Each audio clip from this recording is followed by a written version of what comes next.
पैगंबर हज़रत मोहम्मद साहब का जन्म हुआ था? ऑप्शन ए 570 ईस्वी, ऑप्शन बी 622 ईस्वी में, ऑप्शन सी 642 ईस्वी में, ऑप्शन डी 670 ईस्वी में। ऑप्शन ए 570 ईस्वी में राइट है। 570 ईस्वी में पैगंबर हज़रत मोहम्मद का जन्म हुआ था। एक्सप्लेनेशन: मक्का सऊदी अरब में स्थित है। यहीं पर 570 ईस्वी में इस्लाम धर्म के प्रवर्तक हज़रत मोहम्मद का जन्म हुआ था। इसी कारण यह स्थान मुस्लिम अनुयायियों का पवित्र तीर्थ स्थल है। इनकी मृत्यु 632 ईस्वी में हुआ था।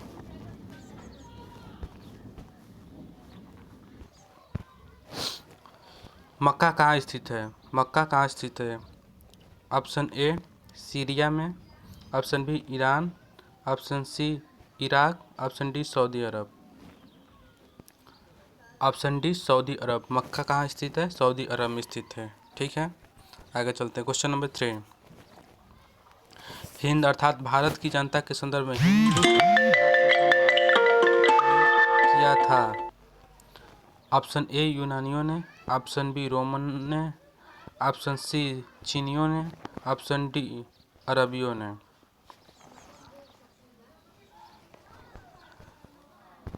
ऑप्शन डी अरबियों सही है। ठीक, अरबों ने क्या किया था? सबसे पहले हिंदू शब्द का प्रयोग किया था। एक्सप्लेनेशन: ऋग्वेद में उल्लिखित शब्द भारत कबीले के नाम से इस देश को भरत कबीले के नाम से इस देश का नाम भारत पड़ा। परंपराओं अनुसार दुष्यंत पुत्र भरत के नाम पर हमारे देश का नाम भारत पड़ा। परंपराओं के हिसाब से दुष्यंत पुत्र के नाम पर हमारे देश का नाम क्या पड़ा? भारत पड़ा। कुछ विद्वानों के अनुसार ऋषभदेव के ज्येष्ठ पुत्र भरत के नाम पर इस देश का नाम भारत पड़ा। ठीक, आगे चलते हैं। ईरानियों के अनुसार हिंदू शब्द कहकर संबोधित किया। ईरानियों ने इस देश को हिंदुस्तान कहकर संबोधित किया। ठीक है, उसके आगे चलते हैं। हिंद भारत की जनता के संदर्भ में हिंदू शब्द का सर्वप्रथम प्रयोग अरब ने किया। हिंदू शब्द का प्रयोग सर्वप्रथम किसने किया? अरबियों ने किया। जबकि ईरानियों ने हिंदुस्तान शब्द का प्रयोग किया। क्वेश्चन नंबर 4, भारत का पहला मुस्लिम आक्रमण किस वर्ष हुआ था? भारत का पहला मुस्लिम आक्रमण किस वर्ष हुआ था? ऑप्शन ए 647 ईस्वी पूर्व, option B 1013, option C 711, option D इसमें से कोई नहीं। ऑप्शन सी 711 ईस्वी में सॉरी भारत का पहला मुस्लिम आक्रमण 711 ईसा पूर्व में अरब आक्रमण मोहम्मद बिन कासिम के नेतृत्व में हुआ था। भारत पर पहला मुस्लिम आक्रमण अरब आक्रमणकारी मोहम्मद बिन कासिम के नेतृत्व में हुआ था। चलिए ठीक है, आगे चलते हैं। मोहम्मद बिन कासिम से पूर्व 711 ईस्वी में ही उबैदुल्ला के नेतृत्व में एक अभियान दल भेजा गया था। किसके नेतृत्व में? उबैदुल्ला के नेतृत्व में एक अभियान दल भारत भेजा गया था, परंतु वह पराजित हुआ और मारा गया। इराक के हकीम अल हजाज ने मोहम्मद बिन कासिम के नेतृत्व में अरब को सिंध पर आक्रमण करने के लिए भेजा। भारी संघर्ष के बाद 712 ईस्वी में सिंध पर विजय प्राप्त हुआ। उस समय सिंध पर चच के पुत्र दाहिर तथा अरबी ग्रंथ के चचनामा अरबों द्वारा सिंध विजय की जानकारी मिलती है। चच के पुत्र दाहिर का शासन था। उसमें भारत पर चच के पुत्र दाहिर का शासन था। फारसी ग्रंथ चचनामा से अरबों द्वारा सिंध पर विजय की जानकारी मिलती है। नोट: भारत पर प्रथम मुस्लिम आक्रमण के वर्ष के बारे में मतभेद है। बी डी महाजन के अनुसार 711 ईस्वी में जबकि हरीशचंद्र वर्मा के अनुसार 712 ईस्वी में। विकल्प 711 ईस्वी दिया है, अतः विकल्प सी सही है। मोहम्मद बिन कासिम द्वारा सिंध पर विजय कब प्राप्त हुआ? ऑप्शन ए 713 में, ऑप्शन बी 716 ईसा पूर्व में, ऑप्शन सी 712 ईसा पूर्व में, ऑप्शन डी 719 ईसा पूर्व में। ऑप्शन सी 712 ईसा पूर्व में।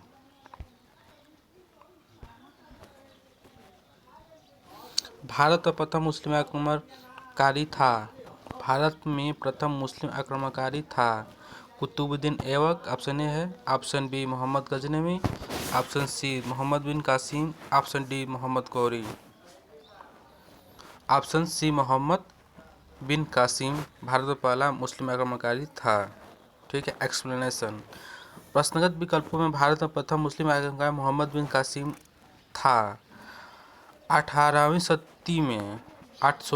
सदी के ईस्वी में प्रारंभ में मोहम्मद बिन कासिम के नेतृत्व में सिंध पर आक्रमण हुआ, किंतु इसका कोई अस्थायी परिणाम नहीं हुआ। अरबों पर राज्य सिंध और मुल्तान के पूर्व में नहीं फैल सका तथा उनकी शक्ति क्षीण हो गई। Question number 7। भारत पर प्रथम मुस्लिम आक्रमणकारी थे गजनी के, गौर के, अरब के या उपयुक्त में से कोई नहीं। तो बताइए कौन से भारत पर सर्वप्रथम मुस्लिम आक्रमणकारी कौन थे? अरब के।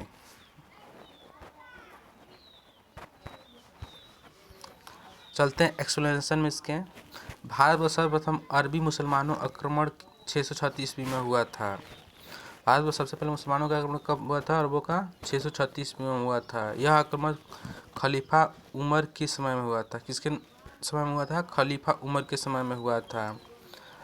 उस समय बम्बई के निकट थाने में हुआ था, परंतु यह आक्रमण असफल रहा।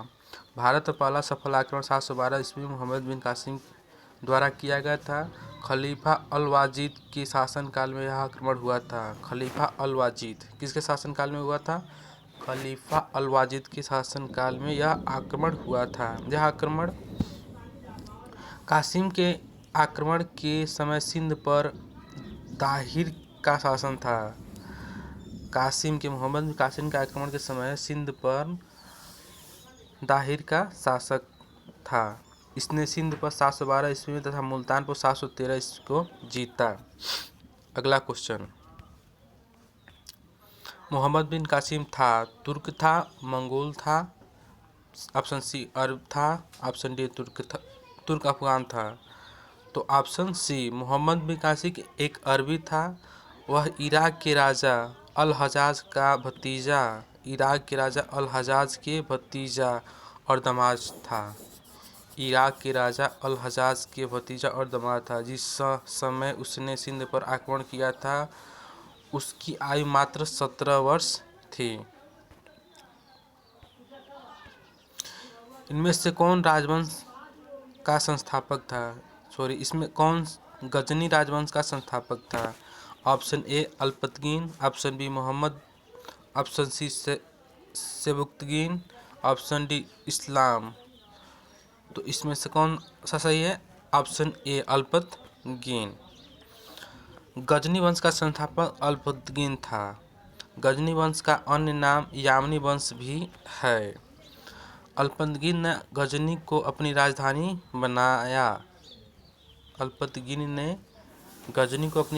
बनाया। इस समय उत्तरी पश्चिम भारत में हिंदू शाही राजवंश का राज्य था, जिसका विस्तार हिंदू कुश पर्वत तक था। हिंदू कुश राजवंश का राज्य था जिसका विस्तार हिंदू कुश पर्वत था। अल्पतगीन का पुत्र सुबुक्तगीन था। सुबुक्तगीन का पुत्र गजनी था।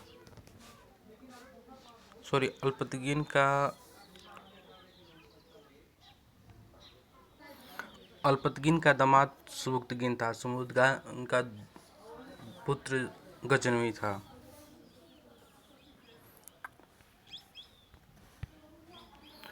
कथन क्वेश्चन नंबर 10, गजनवी ने भारत पर 17 बार आक्रमण किया था। कथन: कारण, वह भारत की अस्थायी मुस्लिम शासन की स्थापना करना चाहता था। ये सही है परंतु आर गलत है।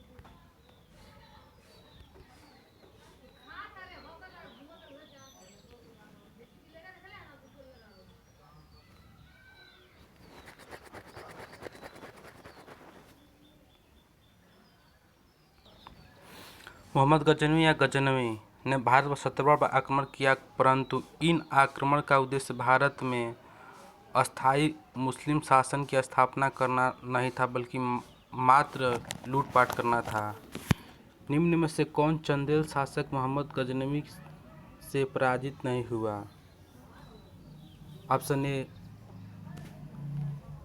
Dhang, option B Vidyadhar, option C Jayashakti, option D डंग।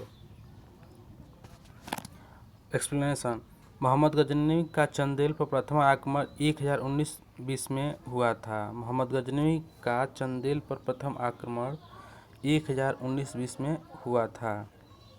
उस समय चंदेल वंश का शासक विद्याधर था, जो अपने वंश का सर्वाधिक शक्तिशाली शासक था।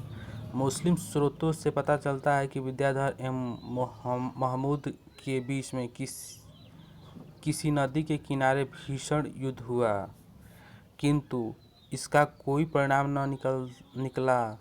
इस युद्ध में विद्याधर ने राजनीतिक सूझबूझ का परिचय देते हुए युद्ध स्थल पर उपयुक्त न होने के कारण रात्रि में अंधकार में अपनी सेना हटा लिया। महमूद गजनवी ने भी लौट गया। इस प्रकार विद्याधर अकेला हिंदू शासक था जिसने मुसलमानों की सफलतापूर्वक प्रतिरोध किया। मुस्लिम लेखकों ने उसे तत्कालीन भारत का सर्वाधिक शक्तिशाली शासक बताया। विद्याधर ने कुछ हिंदू राजाओं का मित्र संघ बनाया, जिसका मुख्य उद्देश्य कन्नौज के शासक राज्यपाल को सजा देना था। उनकी दृष्टि में राज्यपाल ने मथुरा और वृंदावन जैसे तीर्थ स्थलों को लूटने से बिना युद्ध किए हुए भाग कर एक बड़ा अपराध किया। इन राजाओं ने राज्यपाल पर आक्रमण किया। क्वेश्चन नंबर 12, महमूद गजनवी का भारत दरबारी इतिहासकार कौन था? Option A Hasan Nizami, option B Utbi, option C Firdausi, option D Chand Bardai. Option B Mohammad Ghaznavi का शिक्षित एवं सुसभ्य महमूद गजनवी शिक्षित एवं सुसभ्य था। वह विद्वानों एवं कलाकारों को सम्मान करता था। उसने अपने समय के महान विद्वानों को गजनी में एकत्रित किया था। उसका दरबारी इतिहासकार उत्तवी था। उसने किताब उल यामनी या तारीख यामनी की नामक ग्रंथ की रचना की। किताब उल यामनी या तारीख यामनी नामक ग्रंथ की रचना की। शाहनामा के लेखक फरिश्ता किसके दरबार में से संबंधित थे? शाहनामा के लेखक फरिश्ता किसके दरबार में से संबंधित थे? क्वेश्चन ही गलत है। दिया गया प्रश्न त्रुटिपूर्ण है।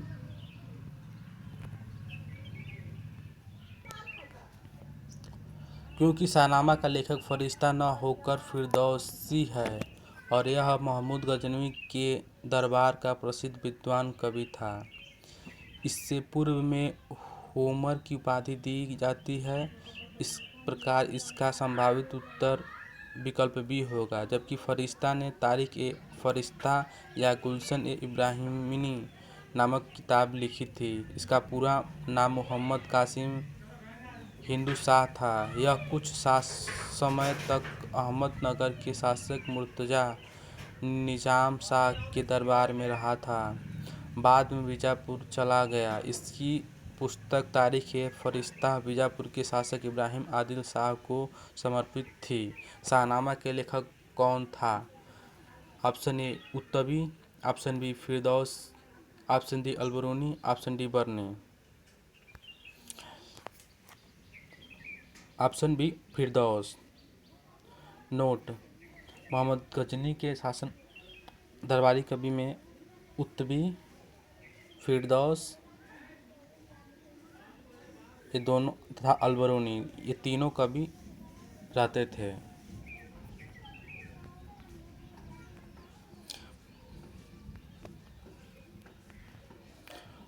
पुराणों का अध्ययन करने वाला प्रथम मुसलमान था।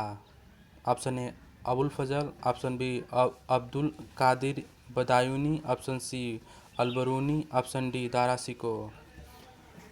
एक्सप्लेनेशन: ऑप्शन सी सही है, अलबरूनी। एक्सप्लेनेशन: पुराणों का अध्ययन करने वाला प्रथम मुसलमान अलबरूनी था। उसका जन्म 973 ईस्वी में हुआ था। वह खीवा प्राचीन खारिज्म देश का रहने वाला था। वह महमूद गजनवी के साथ भारत आया।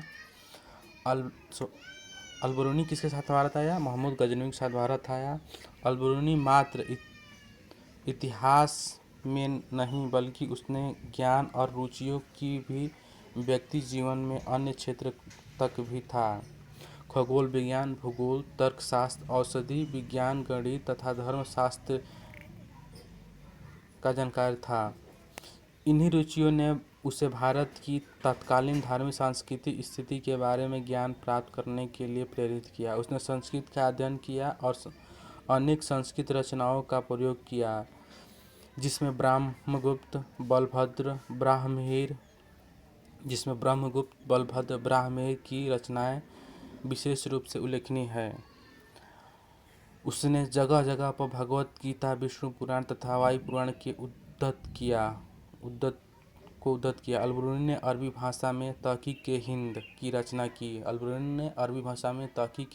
रचना की। सर्वप्रथम एडवर्ड साची ने अरबी भाषा से इस ग्रंथ का अनुवाद अंग्रेजी में किया। इसका अनुवाद हिंदी में रजनीकांत शर्मा द्वारा किया गया। महमूद गजनवी के साथ भारत आने वाले प्रसिद्ध इतिहासकार कौन था? फरिश्ता, अलबरूनी, अफीक Ibn Battuta. Option B Alberuni. Alberuni Bharat में आया था 9वीं शताब्दी में, 10वीं शताब्दी में, 11वीं शताब्दी में, 12वीं शताब्दी में। 11वीं शताब्दी में आया था। Option C. महमूद गजनवी के साथ भारत आने वाला मुस्लिम विद्वान था। Option A Ibn Battuta, option B Alberuni, option C Amir Khusro, option D फरिश्ता। तो महमूद गजनवी के साथ आने वाला कौन था मुस्लिम विद्वान? अलबरूनी। निम्नलिखित में से कौन अलबरूनी के संबंध में सही नहीं है? वह एक धर्मनिरपेक्ष लेखक था। उसका ग्रंथ उस समय जीवंत भारत से प्रभावित था। वह संस्कृत का विद्वान था। वह त्रिकोणमिति का विशेषज्ञ था। ऑप्शन ए सही नहीं है, वह धर्मनिरपेक्ष लेखक था। निम्नलिखित में से किसने महमूद गजनवी के हमले के बाद सोमनाथ मंदिर का निर्माण किया? ऑप्शन ए राज प्रथम Bhimdev, option B, option C है मूलराज, ऑप्शन डी है जय सिंह।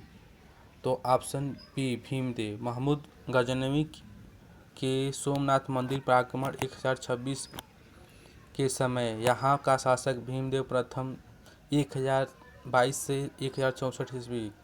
महमूद गजनवी के सोमनाथ मंदिर पर आक्रमण 1026 के समय यहाँ का शासक भीमदेव प्रथम 1022 से 1064 ईस्वी था। महमूद ने मंदिर में अतुल संपत्ति को लूट कर वापस लौट गया। महमूद के जाने के बाद भीमदेव प्रथम ने सोमनाथ मंदिर का पुनर्निर्माण किया था। किसने एक तरफ संस्कृत मुद्रा लेखन तथा चांदी के सिक्के निर्मित किए? किसने एक तरफ संस्कृत मुद्रा लेखन के साथ चांदी के सिक्के निर्मित किए? Option A Mohammad bin Qasim, option B Ghaznavi, option C Sher Shah, option D Akbar. तो ऑप्शन बी संस्कृत मुद्रा लेखन के साथ चांदी के सिक्के महमूद गजनवी ने जारी किए।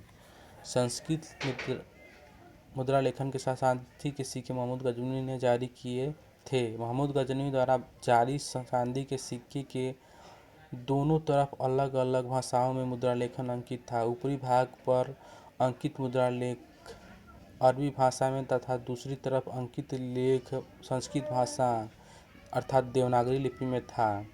सिक्के के एक मध्य भाग में संस्कृत भाषा में लिखा था। अगला क्वेश्चन, निम्नलिखित में से मध्य एशिया की शासक ने 1192 में उत्तर भारत को जीता? जलालुद्दीन मंगबरनी, महमूद गजनवी, ऑप्शन सी Shihabuddin Mohammad Ghori, option D Genghis खां। तो ऑप्शन सी शिहाबुद्दीन मोहम्मद गोरी ने क्या किया था? 1192 ईस्वी में उत्तर भारत को जीता था। एक्सप्लेनेशन, मध्य एशिया के शासक शिहाबुद्दीन मोहम्मद गोरी 1192 ने उत्तर भारत को जीता था।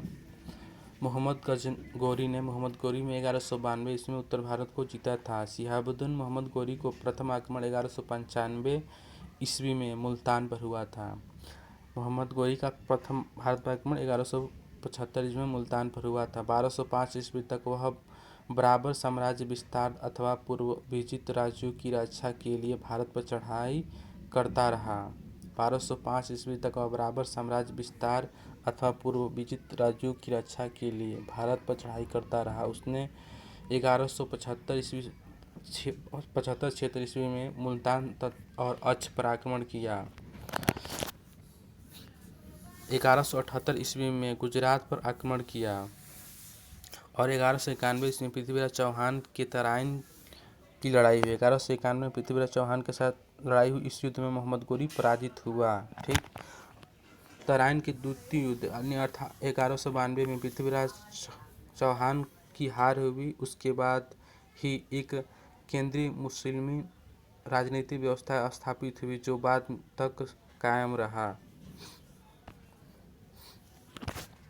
नोट, 1175 में सबसे पहले मोहम्मद गोरी ने पहला आक्रमण किया। 1205 तक साम्राज्य विस्तार के लिए संघर्ष करता रहा और 1178 ईस्वी में गुजरात पर आक्रमण किया।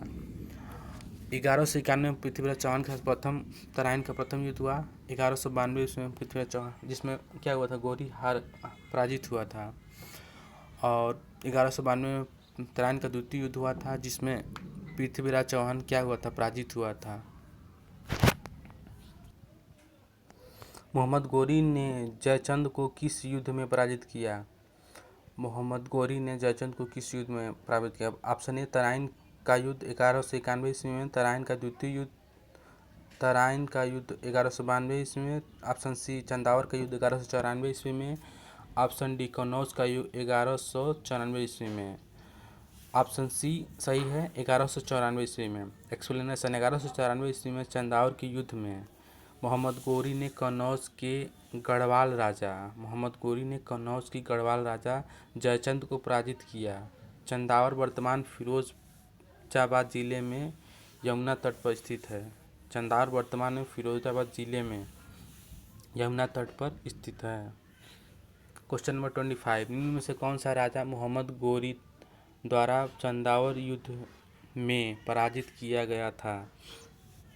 निम्नलिखित में से कौन सा राजा गोरी द्वारा चंदावर के युद्ध में पराजित किया गया था? Option A Prithviraj Chauhan, option B Jaichand, option C Kumar Pal, option D Bhim द्वितीय। तो इसमें क्या हुआ था, जयचंद। ऑप्शन कौन सा सही है? बी जयचंद। 1194 में चंदावर के युद्ध में मोहम्मद गोरी ने किसे हराया था? ऑप्शन ए कुमार पाल को, जयचंद को, ऑप्शन सी गोविंद राज को, ऑप्शन डी भीम द्वितीय को। तो ऑप्शन बी कौन सा सही है? जयचंद।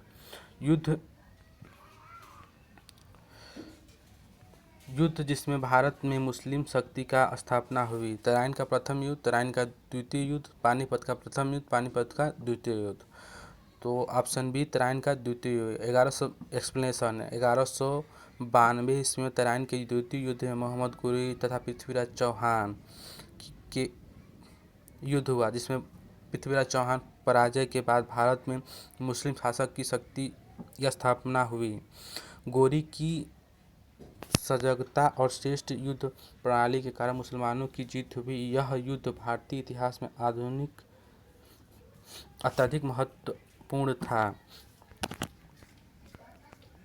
निम्नलिखित नामों को कालानुक्रम व्यवस्थित करें व नीचे दिए गए कूट का सही प्रयोग करें। चंगेज़ खां, मोहम्मद गजनवी, मोहम्मद गोरी और तैमूर।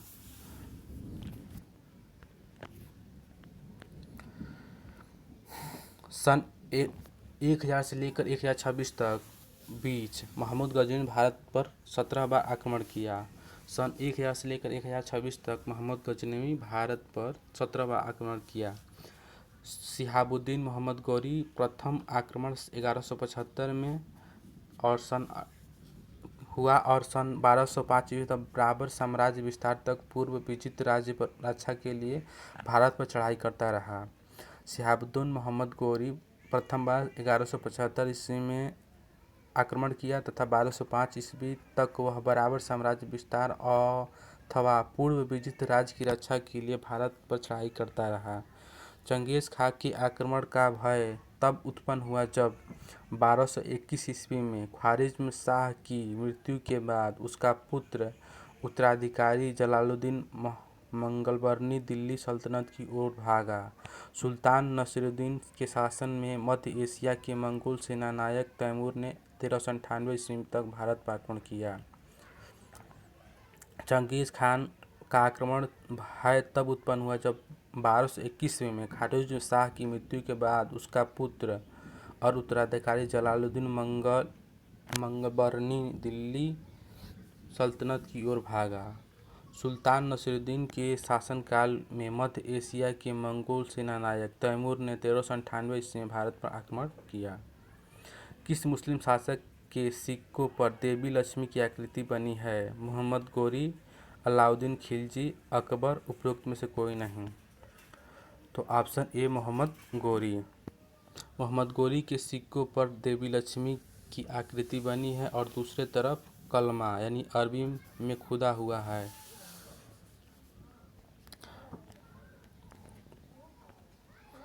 भारत में मोहम्मद गोरी ने किसको प्रथम अक्ता प्रदान किया? ऑप्शन ए ताजुद्दीन यल्दौज को, ऑप्शन बी कुतुबुद्दीन ऐबक को, ऑप्शन सी शमसुद्दीन इल्तुतमिश को, ऑप्शन डी नसीरुद्दीन कुआचा को। तो ऑप्शन बी कुतुबुद्दीन ऐबक को। गोरी विजित एक्सप्लेनेशन। गोरी की विजय के बाद शीघ्र ही उत्तर भारत में अक्ता प्रथा स्थापित हो गई। 1192 से 1206 तक कुतुबुद्दीन ऐबक ने गोरी के प्रतिनिधि के रूप में उत्तरी भारत के विजित भागों को प्रशासन संभाला। इस अवधि में ऐबक ने उत्तरी भारत में तुर्की शक्ति का विस्तार किया। मोहम्मद गोरी किस दास ने बंगाल एवं बिहार पर विजय प्राप्त किया? कुतुबुद्दीन ऐबक, इल्तुतमिश, बख्तियार खिलजी या एल्दौज?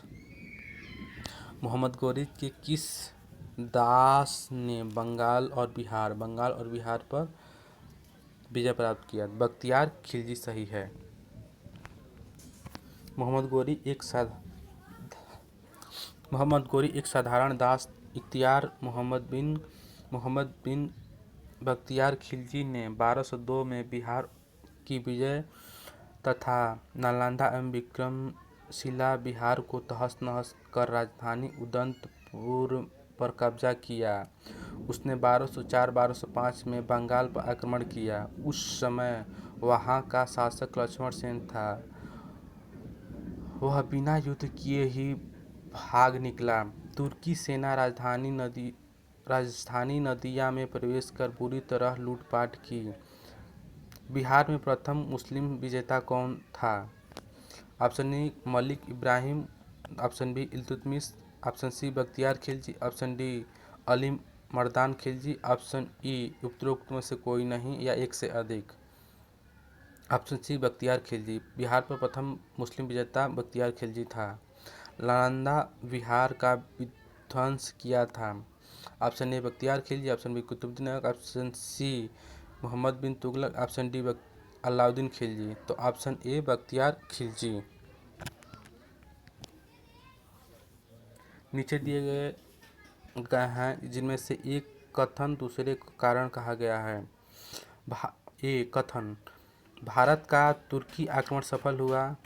भारत पर तुर्की आक्रमण सफल हुआ। कारण उत्तर भारत में राजनीतिक एकता नहीं थी।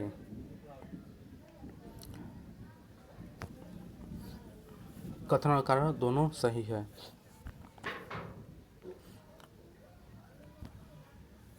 भारत पर तुर्क का आक्रमण सफल हुआ, जिसमें से सफल भारत में इस्लामी राज्य स्थापित हुआ।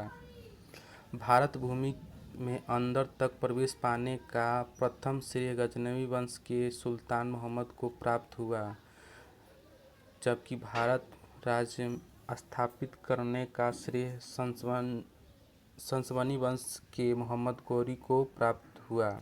भारत में प्रथम तुर्की आक्रमण सफल हुआ, जिसमें सफल भारत में इस्लामी राज्य स्थापित की। भारत भूमि के अंदर तक प्रवेश पाने वाला प्रथम श्रेय गजनवी वंश के सुल्तान मोहम्मद को प्राप्त हुआ, जबकि भारत में राज्य स्थापित करने का श्रेय संसवनी वंश के मोहम्मद गौरी को प्राप्त हुआ।